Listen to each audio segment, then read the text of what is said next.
जाता है उस एसी इनपुट का हाफ साइकिल वेस्ट हो जाता है। जैसे मान लो ये एसी इनपुट दिया गया, इस एसी इनपुट में क्या होगा, हाफ साइकिल तक ही करंट फ्लो करेगा और हाफ साइकिल तक कुछ नहीं, बस ऐसे ही वेस्ट चला जाता है। तो इसकी इफिशियंसी तो 50% से कम ही होगी, है ना। इसकी इफिशियंसी जो होगी वो 50% से कम ही होगी। और ऑलरेडी देख चुके हैं कि अगर आइडियल डायोड लेते हैं, इसमें आइडियल पीएन जंक्शन लेते हैं, तो इसका एफिशिएंसी कितना आया था, फुल हाफ वेव रेक्टिफायर की एफिशिएंसी फॉर आइडियल डायोड कितना आया था?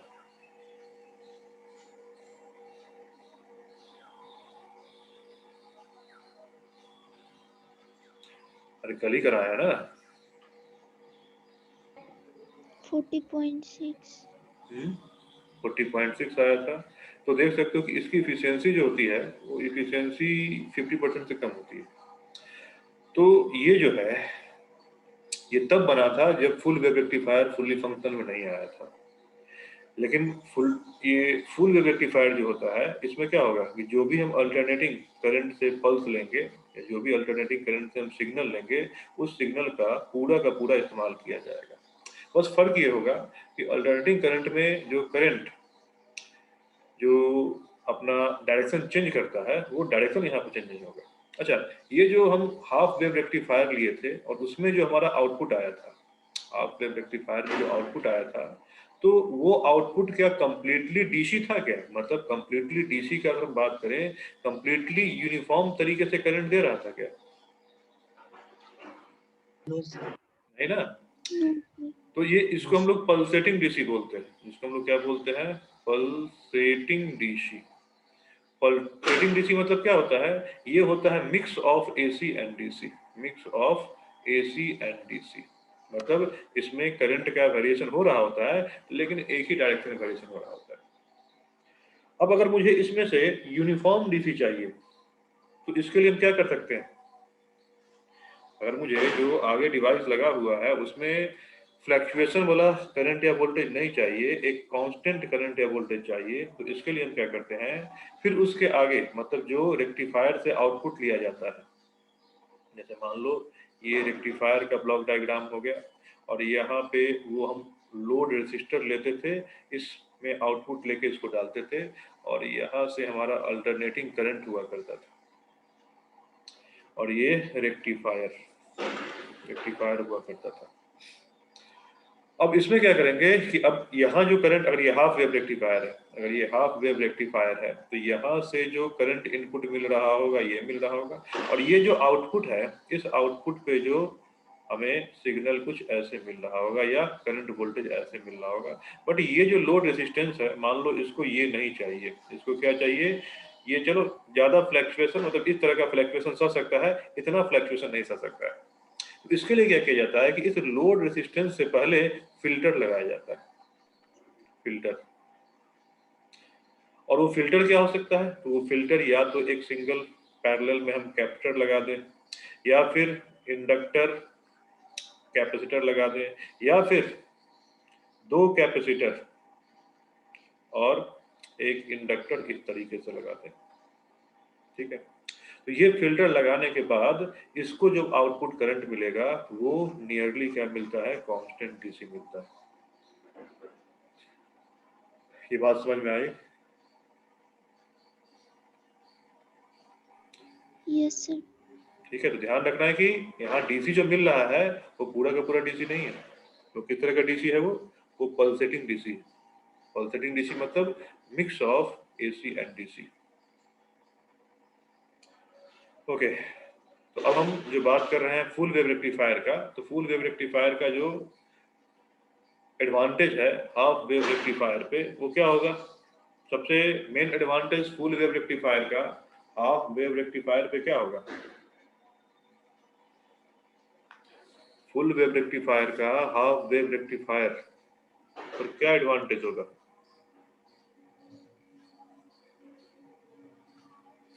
बोलो। फिल्टर नहीं लगाना पड़ेगा और एफिशिएंसी बढ़ जाएगी ना। फुल वेव रेक्टिफायर में क्या होगा कि दोनों ये पॉजिटिव साइकिल और नेगेटिव साइकिल दोनों को कन्वर्ट कर देगा, किसमें? एक ही साइकिल में। दोनों को एक ही साइकिल में कन्वर्ट कर देगा ये। मतलब वहां जो 50% वोल्टेज का वेस्टेज हो रहा था, जो लोड रेजिस्टेंस को मिल ही नहीं रहा था, अब वो 50% बाकी मिल जाएगा। तो एक आइडिया लगा सकते हो यहाँ पे कि इसकी इफिशियंसी क्या सीधे दुगुनी हो जानी चाहिए फुल हाफ वेव रेक्टिफायर से? Yes sir. क्या इसकी इफिशियंसी हाफ वेव रेक्टिफायर से दुगुनी होगी या नहीं होगी? होगी।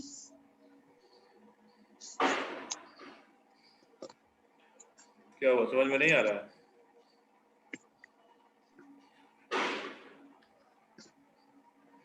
Yes sir. ना कुछ तो बोलो। Yes sir. आ रहा है सर।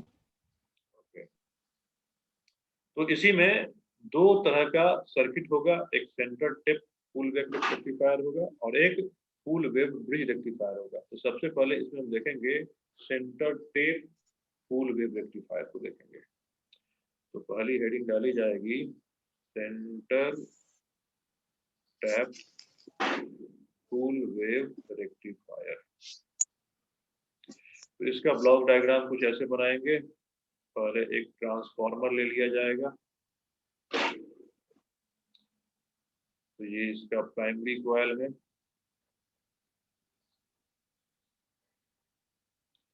और फिर इधर ट्रांसफार्मर का सेकेंडरी कॉइल बना लिया जाएगा और दो डायोड लगेंगे। सेंटर टेप वाले में दो डायोड लगेंगे, एक ऊपर का डायोड और एक नीचे का डायोड। ठीक है। और यहाँ से एक कनेक्शन लिया जाएगा, इसके बीच में लोड रेजिस्टेंस इस तरीके से डाल के कनेक्ट कर दिया जाएगा और आउटपुट वोल्टेज इसके एक्रॉस हमें मिल जाएगा। इसके एक्रॉस क्या मिल जाएगा? यहाँ आउटपुट वोल्टेज मिल जाएगा, हैवी आउटपुट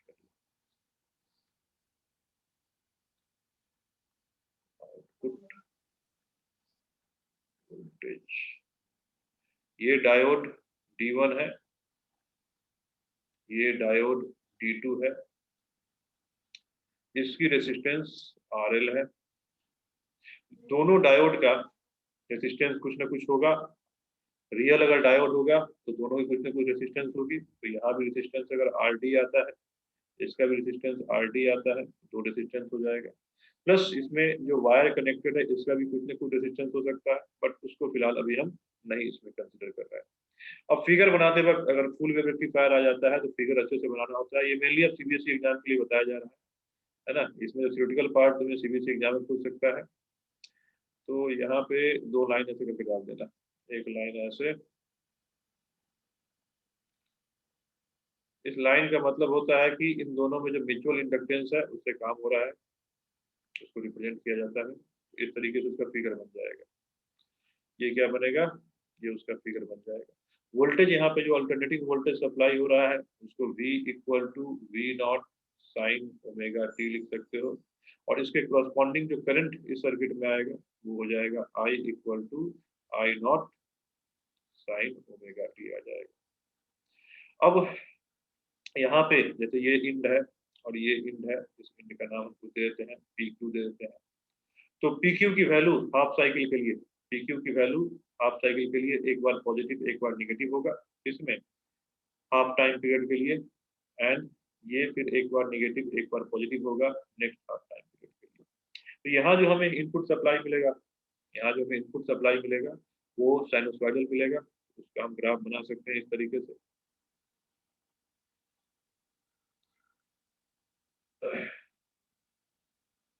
इस तरीके से साइनोसॉइडल इनपुट हमें मिलेगा V टाइम के साथ 0 T/2 T 3T/2 and so on. अब देख सकते हो यहाँ पे बस सिंपल एक वर्किंग समझना है। यहाँ पे जब ये प्लस होगा, जब ये P प्लस होगा और Q माइनस होगा, तो जब P प्लस होगा और Q माइनस होगा तो इसमें देखो क्या होगा। D1 डायोड किस में चला जाएगा? फॉरवर्ड बायस कि रिवर्स बायस? फॉरवर्ड। है ना, फॉरवर्ड बायस जाएगा। D1 डायोड जो है फॉरवर्ड बायस जाएगा। तो जब ये प्लस और ये माइनस हो जाएगा तो इस केस में क्या हो जाएगा? इस केस में